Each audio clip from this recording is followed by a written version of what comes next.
Halo, assalamualaikum warahmatullahi wabarakatuh. Kesempatan kali ini saya Selvia Vanilawati, mahasiswa Politeknik Pembangunan Pertanian Yogyakarta Magelang, jurusan Peternakan, sedikit akan memberikan materi mengenai ekonomi manajerial dalam rangka pemenuhan tugas mata kuliah manajemen agribisnis. Sebelum mempelajari ekonomi manajerial lebih mendalam, saya akan menjelaskan apa itu arti dari ekonomi dan juga manajerial. Dari ekonomi sendiri, yaitu menurut Albert Marshall, salah satu ekonom yang berpengaruh sepanjang masa ini, menganggap bahwa ekonomi adalah ilmu yang mempelajari tindakan manusia baik secara perseorangan maupun kelompok dan hubungannya dalam penggunaan pembisnis. Dan arti dari manajerial yaitu perpaduan seni dan ilmu dalam mengatur segala kesatuannya dengan benar. Pelaku ilmu ini disebut dengan manajer. Seorang manajer tentu perlu dan bahkan wajib menguasai ilmu manajerial dengan baik. Kenapa seorang manajer perlu mengetahui atau menguasai ilmu manajerial? Karena seorang manajer harus mengatur semua jalannya dari bisnis. Maka dari itu, ekonomi manajerial adalah suatu bidang ekonomi yang berfokus pada penggunaan konsep, teori, dan pendekatan ekonomi untuk mengatasi masalah dalam manajemen perusahaan dengan efisien dan efektif.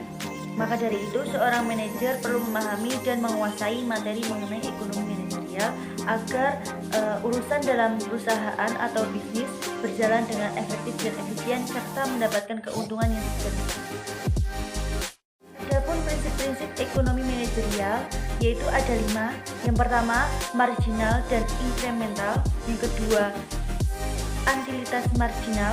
Yang ketiga, biaya peluang. Dan juga yang keempat, ada perspektif waktu dan juga ada diskon. Yang pertama yaitu ada prinsip marginal dan incremental. Nah, prinsip ini menyatakan bahwa suatu keputusan dikatakan rasional dan masuk akal jika mengingat tujuan perusahaan itu untuk memaksimalkan keuntungan dan atau peningkatan laba. Seperti contoh yaitu untuk menentukan keputusan seperti meningkatkan kualitas sehingga konsumen yang membutuhkan produk dari bisnis kita bisa secara berskala dan juga untuk peningkatan laba. Utilitas marginal yaitu utilitas yang diperoleh dari tambahan unit suatu komoditas yang dikonsumsi.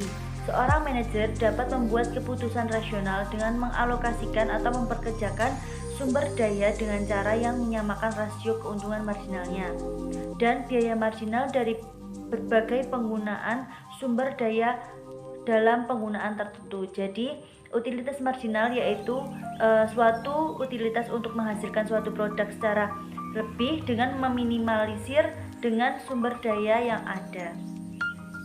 Adapun prinsip yang ketiga yaitu biaya peluang suatu keputusan adalah pengorbanan alternatif yang diperlukan oleh seorang itu sendiri. Kalau tidak ada pengorbanan maka tidak ada biaya.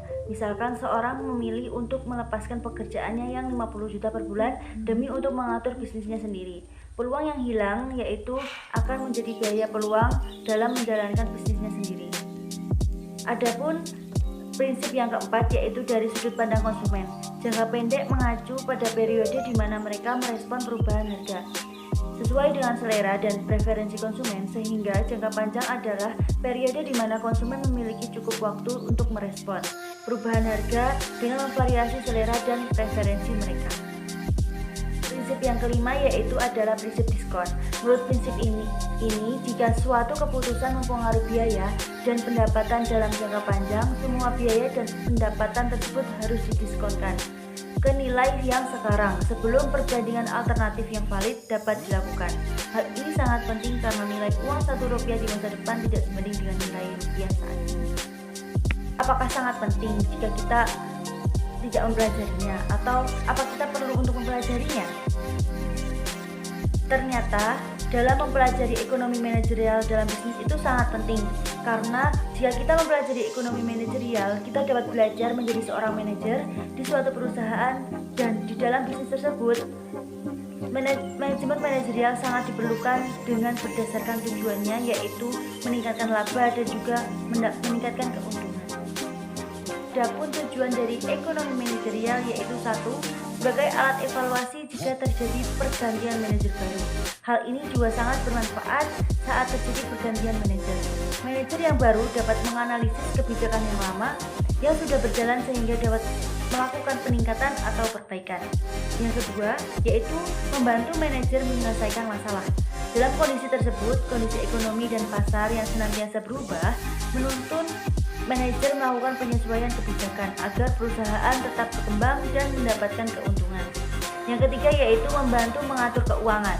Dalam tujuan ini yaitu ekonomi manajerial dapat berfungsi untuk mengelola keuangan agar perusahaan mendapatkan profit yang maksimal dan menganalisis bagian yang menunjang profit atau sebaliknya. Yang keempat yaitu mengetahui lingkungan industri, perusahaan, dan perekonomian. Di sini berfungsi sebagai analisis lingkungan industri, lingkungan perusahaan, dan kondisi ekonomi. Analisis kondisi ini perlu dilakukan untuk memantau kondisi supplier, konsumen, dan juga keberadaan pesaing.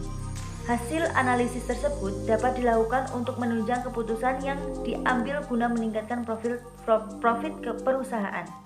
Yang kelima yaitu mendapatkan keuntungan perusahaan. Tujuan utamanya yaitu menerapkan ekonomi manajerial adalah mendapatkan keuntungan yang sebesar-besarnya bagi perusahaan. Nah, mungkin sedikit materi ekonomi manajerial yang dapat saya sampaikan. Mungkin dapat saya simpulkan bahwa ekonomi manajerial merupakan wawasan gabungan antara teori ekonomi dan juga pengambilan keputusan untuk melakukan analisis dan pengambilan keputusan yang menguntungkan bagi perusahaan. Fungsinya antara lain yaitu sebagai alat analisis dan pengambilan keputusan yang tepat bagi memajukan perusahaan. Dalam dunia bisnis sistem ini sangat penting untuk pengembangan usaha secara menyeluruh. Selain itu, kita juga dapat mengelola pembukuan yang baik untuk membuat rencana bisnis yang lebih matang berdasarkan laporan-laporan yang kita kerjakan. Mungkin cukup sekian dari saya. Wabillahi taufik wal hidayah. Wassalamualaikum warahmatullahi wabarakatuh.